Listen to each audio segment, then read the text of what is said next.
Evening. So I'm in front of the OASYS, and I'm not going to give you a demonstration of the OASYS because I can't, because I've broken it. I'll explain what I've done. So when I bought the OASYS, the guy who had the keyboard before me had said to me that he'd never upgraded it. Okay, so as it came is as he had it, and he'd never actually done any software upgrades. So hence the reason why when I bought this thing, it was at version of the software 1.01, which was the base OS when this thing was new in 2005. Now, during the production run of the OASYS, what Korg did is they slowly made more engines available for this thing. And when they discontinued the OASYS, about a year after they discontinued the OASYS, they then made all the paid for engines for this thing free. So that meant the LAC and the Mod 7 engines were then made available for free. You had to prove that you had an OASYS to be able to download it, so you had to get the public ID from the OASYS. To get the public ID, you have to be on a later version of the software than 1.01. So I decided that's what I was going to do. And this is what I did. Okay, so first thing to do, boot the OASYS. Up comes the boot screen, and slowly you'll see the bar move across the screen. I've done this in super fast mode, so it doesn't take as long as it normally does when you're actually working with the machine directly. And eventually what you'll see is the base operating system come up as 1.01, and underneath that you'll see ESX1, which is under my finger, as the only engine that's loaded. And we're going to ignore the battery message because I know about that.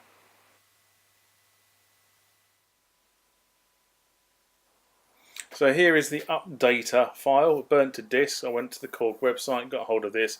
This is updater for 1.1.1. So the disk gets popped into the disk drive, just like this.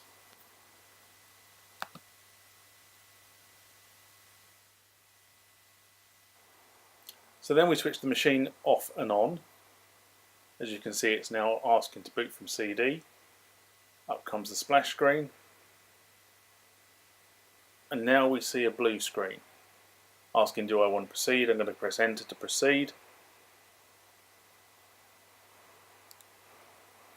And it starts installing the update.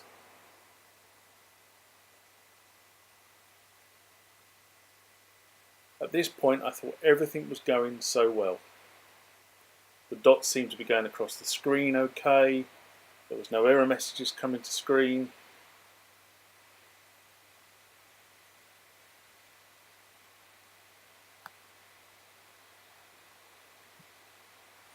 Then it says we need to reboot, so remove the CD, turn the power off, turn the power back on. Up comes the Korg sign. Up comes the splash screen.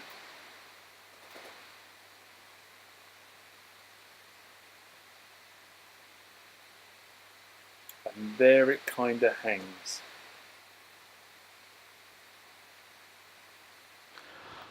So as you can see, there we have the OASYS, and I'm not sure it really comes out on camera, but there's the loading bar, and it basically has stopped working.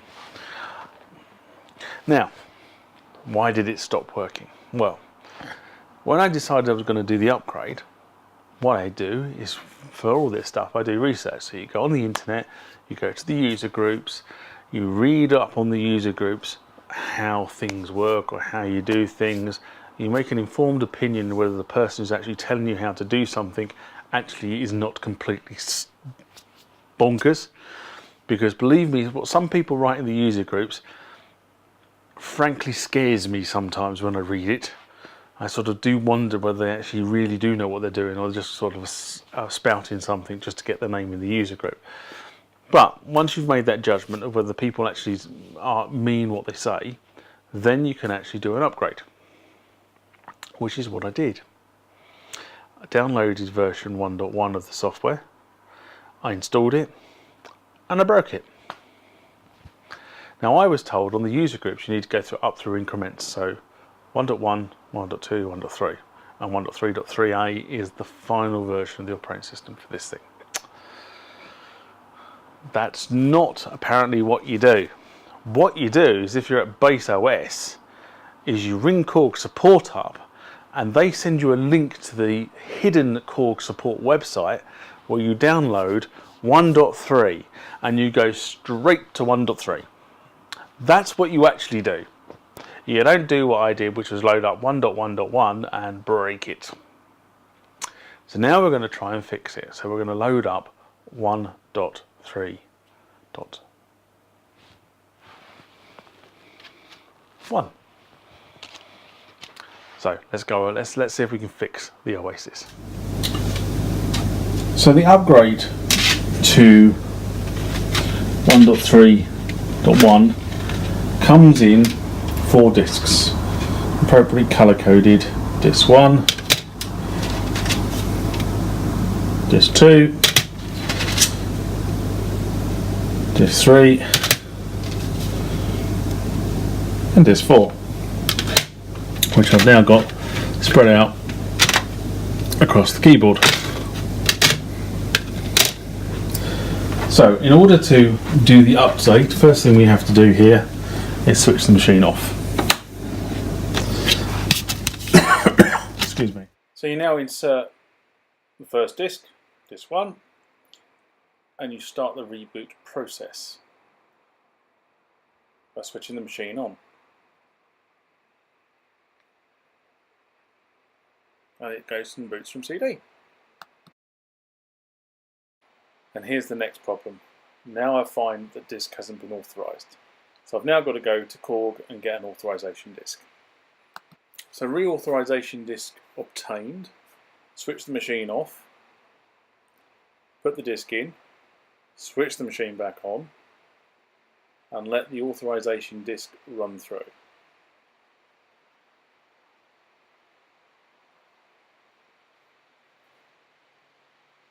As you can see, boot from CD, up it loads, splash screen, bar moves steadily across the screen from left to right. And it now comes back and reports that this machine has now duly been authorised. Now we can proceed with the upgrade.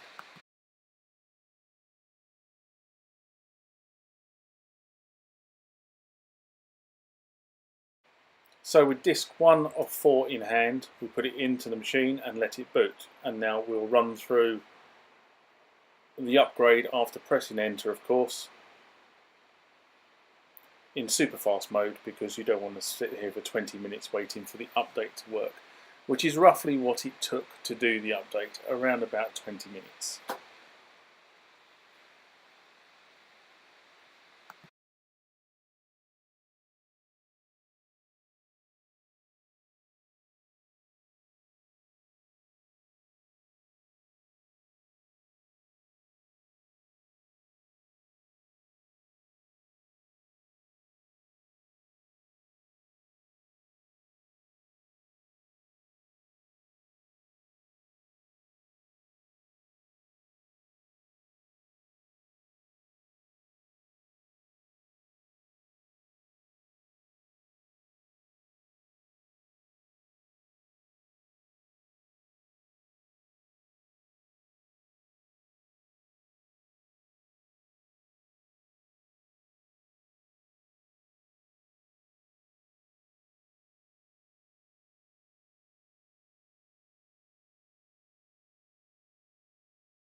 So that's it, disk 4 loaded, instructions to reboot. Let's see if we've done it right. Korg splash screen, good sign.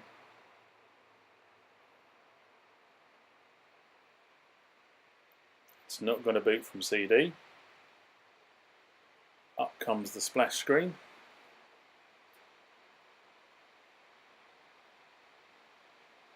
And already we have more bar movement from left to right than we did when it was broken.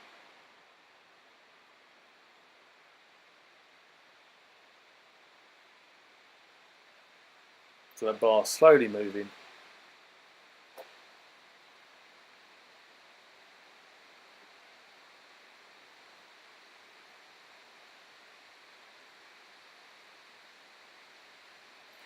There you go, you can see the new software version 1.3.1, the new engines have been loaded.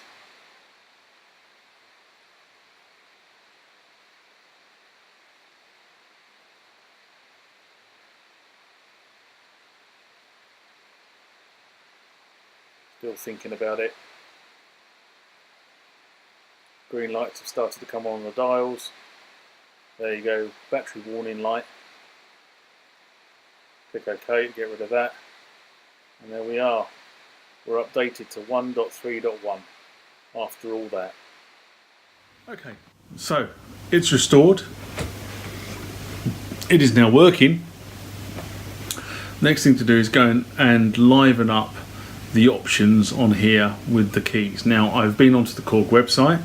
I've entered in the codes that I got from the Korg website, and I've now received 3 emails. But that's another video. See you later. Bye. So this is the point in the video where I turn around to you and say, if you enjoyed the contents of this video, please give it a thumbs up. It allows other people to find this content more easily that you have enjoyed. I'm sure by now, if you didn't like the content of the video, you've probably given me a thumbs down, but I'd prefer if you didn't. If you'd like to be notified about when I post additional content to this channel, somewhere about here should be the subscription icon. So please click on there and subscribe to the channel. Over here should be other content that you may enjoy that I've already done or posted to the channel. Thanks for watching, and I hope to see you again.